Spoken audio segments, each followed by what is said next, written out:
Hello everyone, আশা করি সবাই ভালো আছেন। আজকে আমি আপনাদের শেখাবো বা পড়াবো ডিজাইনটা কি বা কোথায় কাজে লাগে, কখন ব্যবহার হয়, কিভাবে আসলো। ঠিক আছে, তো ডিজাইনটা হলো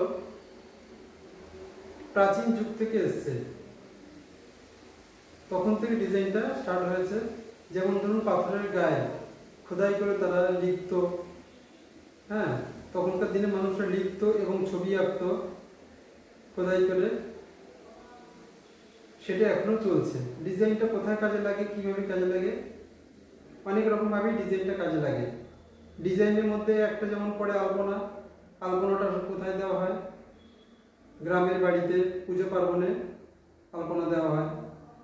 বর্তমানে যে কোনো আমরা জিনিস ব্যবহার করি, তার মধ্যেও ডিজাইন আছে।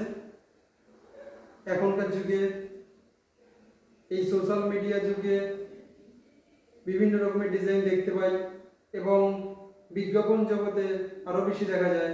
যে কোনো জিনিস আমরা একটা কিছু কিনলে তার মধ্যে অনেক ডিজাইন থাকে।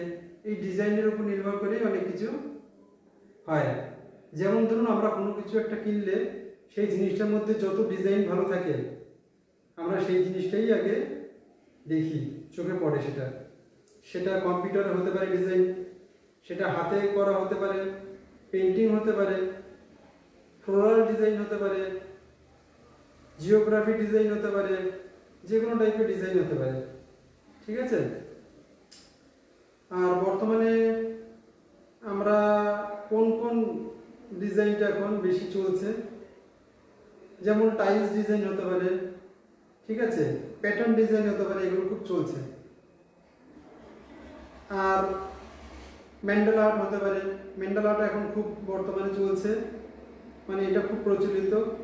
এবং রঙ্গোলি আর্ট, আপনারা সবাই জানেন রঙ্গোলি আর্টটা খুব, যে কোনো পুজো পার্বণে লাগে, সেটা কালার দিয়ে করা হয়। ঠিক আছে, তারপরে আমরা যখন খাতায় আঁকি বা কোনো পেপারে আঁকি অথবা ক্যানভাসে আঁকি, সেটাও হতে পারে প্যাটার্ন ডিজাইন, রঙ্গোলি ডিজাইন। এবং মান্ডালা আর্ট হতে পারে। মান্ডালা আর্টটা এখন খুব বর্তমানে প্রচলিত একটা আর্ট। ঠিক আছে, এইভাবে আলপনা অথবা ডিজাইনের আজকে ব্যাখ্যা দিলাম। আশা করি সবার ভালো লেগেছে। যদি ভালো লাগে একটা লাইক করবেন অবশ্যই, আর চ্যানেলটা সাবস্ক্রাইব করবেন।